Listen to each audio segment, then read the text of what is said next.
Hey everyone, this is Dr. Asif Khan and welcome back to my YouTube channel that is Biology on your fingertips.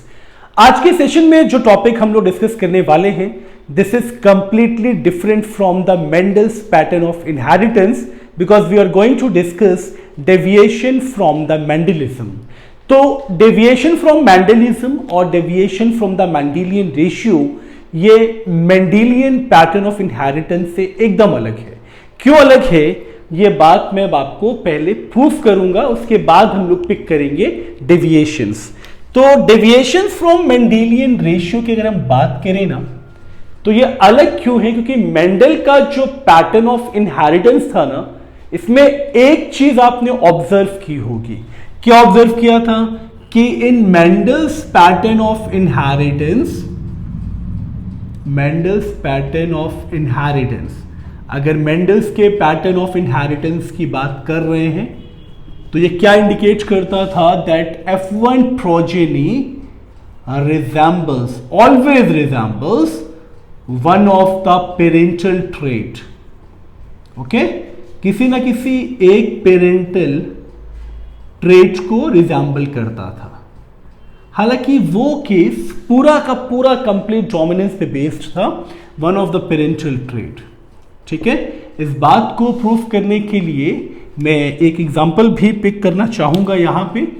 तो example हम लेके चल रहे हैं again उसी Mendel के पैटर्न ऑफ इनहेरिटेंस में जो पाइसम सेटाइजम में था, और वहां हम जब क्रॉस करते थे बिटवीन टू इंडिविजुअल, तो मैं ट्रेट जो पिक कर रहा हूं वो है सीड शेप. ओके, तो ट्रेट हमने ले लिया सीड शेप, और सीड शेप में एक इंडिविजुअल हमने लिया राउंड और सेकेंड इंडिविजुअल हमने लिया रिंकल्ड. ठीक है बच्चों, ये तो आप लोगों ने 10th में भी पढ़ा है. तो राउंड के लिए ये हो गया इसका अलिल पेयर, सॉरी, और ये हो गया रिंकल्ड का अलिल पेयर. और जब हम F1 प्रोजेनी ऑब्टेन करते थे तो इसको भी हम राउंड ही मेंशन करते थे because of the complete dominancy of the round allele. Clear? तो इसकी कंप्लीट डोमिनेंसी से रिंकल के एक्सप्रेशंस नहीं आते थे. तो मेंडल का पैटर्न ऑफ इनहेरिटेंस जो था ना, वो एक्सक्लूसिवली सारे प्लांट्स पे एक्सेप्टेड नहीं था, सारे प्लांट्स पे एप्लीकेबल नहीं था. अगर इस चीज को हम अब डिटेल में समझें तो जो मेंडल्स का पैटर्न ऑफ इनहेरिटेंस था, Mendel's pattern of inheritance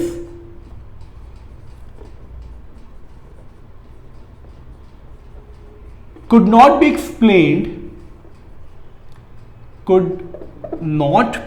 explained for all the, जो मेंडल का पैटर्न ऑफ इनहेरिटेंस है उसको हम एक्सप्लेन नहीं कर सकते थे for all the traits or for the other organisms.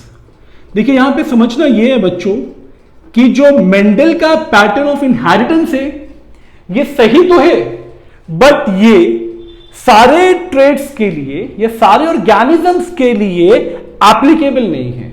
बात समझ में आ गई आपको? अगर मेंडल का पैटर्न ऑफ इनहेरिटेंस सब पे एप्लीकेबल होता, इसका सबसे बेस्ट एग्जांपल अगर हम ह्यूमन बीइंग्स में ले लें, अगर एक ह्यूमन बीइंग मेल टॉल है एंड फीमेल ड्वार्फ है, तो आप ये बताइए अगर यहां पे भी मेंडल का पैटर्न ऑफ इनहेरिटेंस लगता तो बच्चे तो हमेशा टॉल ही होते. या F2 जब हम निकालते तो F2 में हमारे पास टॉल का रेशियो ज्यादा होता. अगर आपने F2 निकाला है 3:1 की फॉर्म में तो टॉल का रेशियो ज्यादा होता, ड्वार्फ का रेशियो कम होता. यानी तब भी दो ही पॉसिबिलिटी बन रही है ना, या तो बिल्कुल टॉल या ड्वार्फ. और हम क्या देखते हैं, हम देखते हैं ग्रेडेड फॉर्म. ग्रेडेड फॉर्म का मतलब हाइट में भी नंबर ऑफ वेरिएशन देखते हैं ना. अगर हमारी हाइट पे भी मेंडल्स का पैटर्न ऑफ इनहेरिटेंस लगता तो हम ये वेरिएशंस देख ही ना पाते.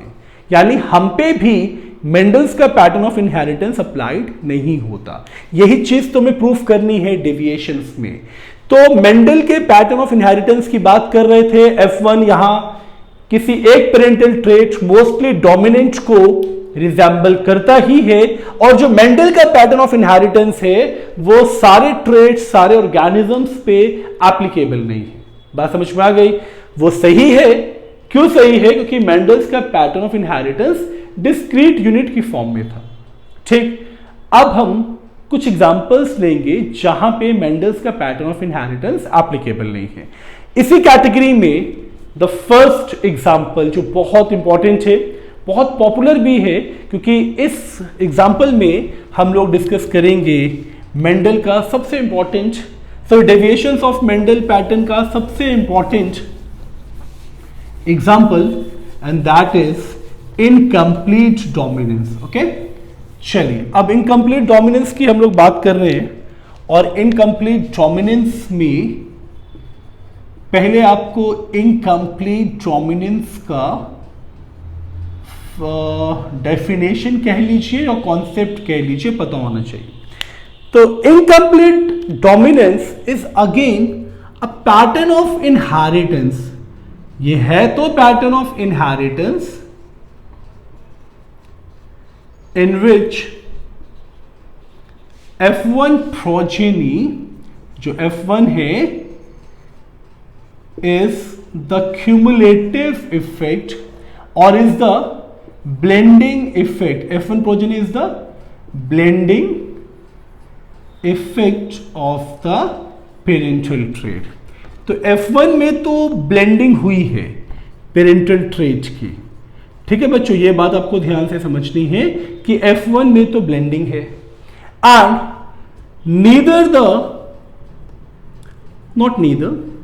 none of the parental trait gets expressed in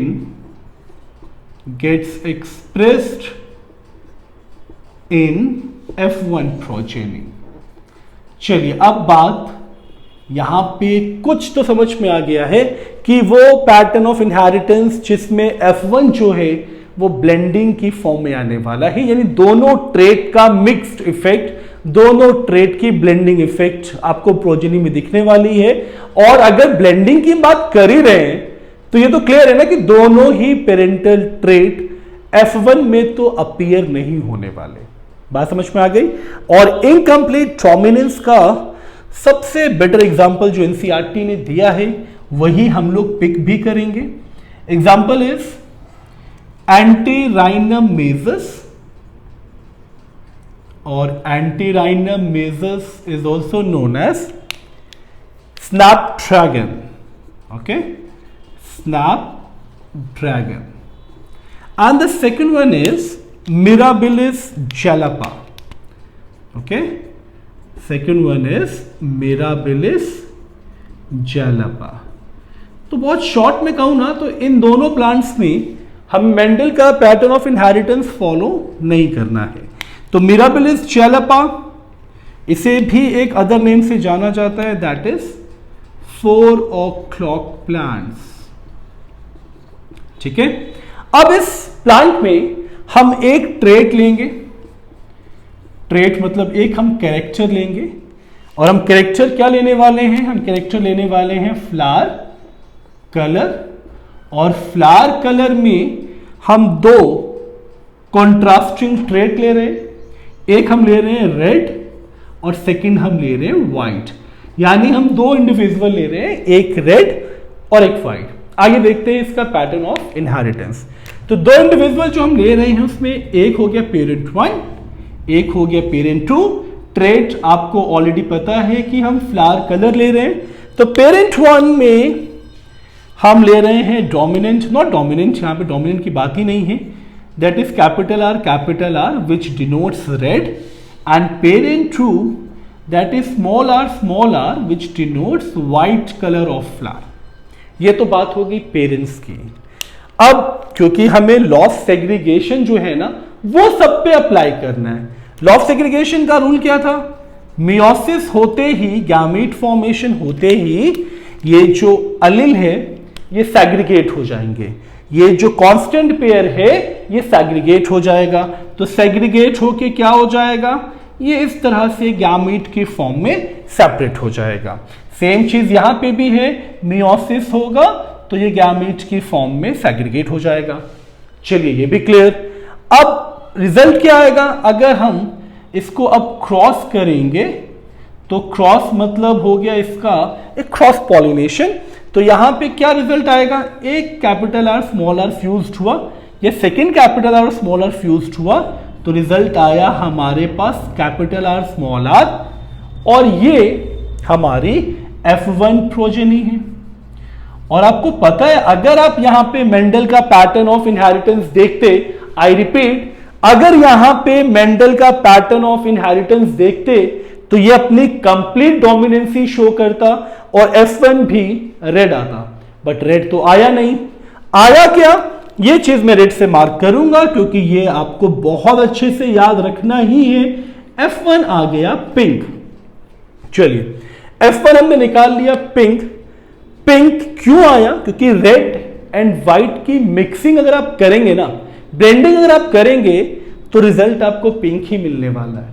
वो आप फिजिकली भी कोई भी दो पेंट ले ले, मतलब रेड और व्हाइट पेंट, कोई भी पेंट आप ले ले, चाहे पेंट कलर्स ले ले या स्केच पेन भी ले ले, तो वहां पे भी आपको शेड पिंक मिलेगा।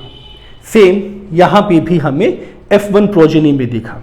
और जब हमने F1 प्रोजेनी को F2 के लिए क्रॉस किया, ओके, तो F2 के लिए हम क्या करेंगे, इसी को, क्योंकि ये बाइसेक्सुअल है तो यही सेम कंडीशन हमारी अब क्या बन जाएगी, पेरेंट की फॉर्म में capital R small R and capital R small R, यानी हम दो पिंक प्लांट को क्रॉस कर रहे हैं। ठीक है, दो पिंक प्लांट को क्रॉस कर रहे हैं। यहां पे भी सेम चीज होगी, हम मियोसिस करेंगे और मियोसिस करेंगे तो ये गैमीट की तरह सेग्रीगेट होगा, capital R small R, and यहां पे भी कैपिटल आर स्मॉल आर।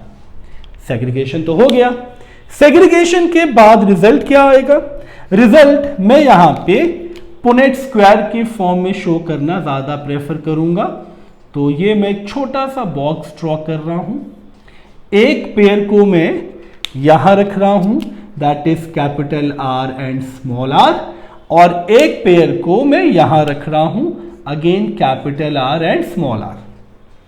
ठीक, यहां तक तो कोई इशू नहीं है। रिजल्ट क्या आएगा, कैपिटल आर, यानी ये हमारे पास आ गया रेड। सेकेंड आएगा कैपिटल आर स्मॉल आर, ठीक है। Third capital R again small R, and fourth small R and small R. ये हमारे पास आई है F2 प्रोजेनी। ठीक है, यहां तक कोई डाउट है आपको? अब जरा F2 को डिटेल एग्जामिन करते हैं। F2 को डिटेल एग्जामिन करने के लिए मैं ये पोर्शन आपका रब कर रहा हूं, क्योंकि हमें F2 को एग्जामिन करने के लिए स्पेस चाहिए, और आज ये टॉपिक बहुत इंपॉर्टेंट है, तो इसलिए थोड़ा सा ज्यादा आपको फोकस्ड रहना है। ओके, चलिए, अब आप सोच रहे होंगे मैं हाथ से रब क्यों कर रहा हूं, क्योंकि आज मेरे सारे डस्टर्स गायब हैं। ठीक है, तो एडजस्ट करना पड़ जाता है सिचुएशंस के अकॉर्डिंग। अब आते हैं इसके F2 के प्रोजेनिस के ऑब्जर्वेशन के लिए। तो हमारे पास जो F2 आया है वो कुछ इस फॉर्म में आया है। एक आया है कैपिटल आर, एक आया है कैपिटल आर स्मॉल आर, फिर एक कैपिटल आर स्मॉल आर और एक स्मॉल आर। अगर इसका ऑब्जर्वेशन देखें तो ये हमारे पास जो ट्रेट है बेटा वो है रेड। ये आपको याद होगा, हमने आर रेड लिया था, ये भी आर आपको याद होगा वाइट। और आप इन दोनों को कैसे भूल सकते हो, क्योंकि ये जो आर था ये था पिंक। तो हमारे पास 2 पिंक और पेरेंटल ट्रेट्स की रीअपीयरेंस है, बट कंप्लीट पेरेंटल ट्रेट्स नहीं है, आधे अधूरे पेरेंटल ट्रेट्स आए हैं, इसीलिए इसको इनकम्प्लीट डोमिनेंस बोला जाता है। अब इसकी बात करते हैं फिनोटिपिक एंड जीनोटिपिक रेशियो की। Phenotypic ratio and genotypic ratio था ना इंटरेस्टिंग ये। हालांकि अब इसका फाइनल रिजल्ट है और इसके बाद इसके कुछ कंक्लूजन भी है, उस पर भी आपको टारगेट करना है। फिनोटिपिक रेशियो क्या कहता है, फिजिकल एक्सप्रेशन क्या कहता है कि हमारे पास रेड व्हाइट, रेड व्हाइट दो पेरेंटल ट्रेट हैं, तो रेड एंड व्हाइट ये हमारे पास पेरेंटल ट्रेट है। तो पेरेंटल ट्रेट कितने हुए? पेरेंटल ट्रेट हो गए 2, और दो जो पिंक है ये इन दोनों के ब्लेंडिंग की वजह से है, तो इसको बोलते हैं रिकॉम्बिनेंट्स। तो पिंक हमारे पास रिकॉम्बिनेंट्स की फॉर्म में है, और रिकॉम्बिनेंट्स कितने हैं हमारे पास? अगेन 2। तो फिनोटिपिक एक्सप्रेशन क्या कहता है? फिनोटिपिक एक्सप्रेशन, जीनोटाइप हम लोग यहां मेंशन कर लेंगे, ओके। तो फिनोटिपिक एक्सप्रेशन ये कहता है कि ये 2:2 है, 2 is parental, 2 is recombinant. Clear ना? अब ये चीज आपको एकदम दिमाग में रखनी है, आपको रेशियो 2:2 ही लेना है, 2 पेरेंटल फॉर्म में, 2 रिकॉम्बिनेंट्स की फॉर्म में। जीनोटाइप क्या कहते हैं? Genetic composition. देखिए ये होमोजाइगस पेयर, ये भी होमोजाइगस पेयर, होमोजाइगस मतलब same allele, R and R same allele, small R same allele, but यह कैपिटल आर स्मॉल आर मतलब दीज आर हेट्रोजाइगस। तो 2 होमोजाइगस, 2 हेट्रोजाइगस, तो जीनोटाइप भी क्या बन जाएगा? 2 होमोजाइगस एंड 2 हेट्रोजाइगस। तो अगेन हमारे पास जो रेशियो आएगा वो आएगा 2:2। क्लियर ना? यहां भी कोई इश्यू नहीं है। अब यहां पे कंक्लूजन क्या निकला? कंक्लूजन ये निकला कि अब इसके कंक्लूजन्स की बात करें, conclusion of incomplete dominance. The first one is कि phenotypic and genotypic ratios are same. Phenotypic and genotypic ratios are same। ठीक है, दोनों रेशियो सेम आया है, दैट इज 2:2।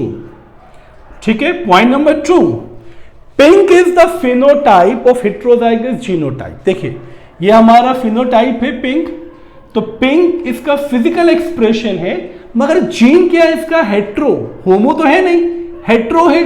तो pink is the phenotype of heterozygous genotype। चलिए ये भी clear, pink is the phenotype of heterozygous genotype. And the third one conclusion, third conclusion भी बहुत इंपॉर्टेंट है, pink is the blending effect, but this pattern completely not followed the blending inheritance। So it is not based upon blending inheritance pattern। क्योंकि अगर ये completely blend हो जाता ना बच्चा, अगर एक बार ये completely mixed हो जाता तो parental traits वापस ही ना आते। क्लियर ना? तो यहां पे कंक्लूजन भी क्लियर, क्रॉस रेशियो सब कुछ clear, examples Antirrhinum majus and Mirabilis jalapa. अब मुझे लगता है कि इनकम्प्लीट डोमिनेंस के कॉन्सेप्ट एंड ये पूरा जो क्रॉस विद रेशियो ये आपको क्लियर है। अगर आपको टॉपिक समझ में आया है ना तो ही आप वीडियो को लाइक करें, एंड अगर आप लाइक कर रहे हैं तो जितने भी नए व्यूअर्स हैं वो चैनल को सब्सक्राइब भी करें एंड बेल आइकन को भी प्रेस करें, ताकि जितनी भी मैं वीडियोस अपलोड करूं related to your competitive, related to your academic examination, उसका नोटिफिकेशन आप तक पहुंचता रहे। Thank you so much for giving your time.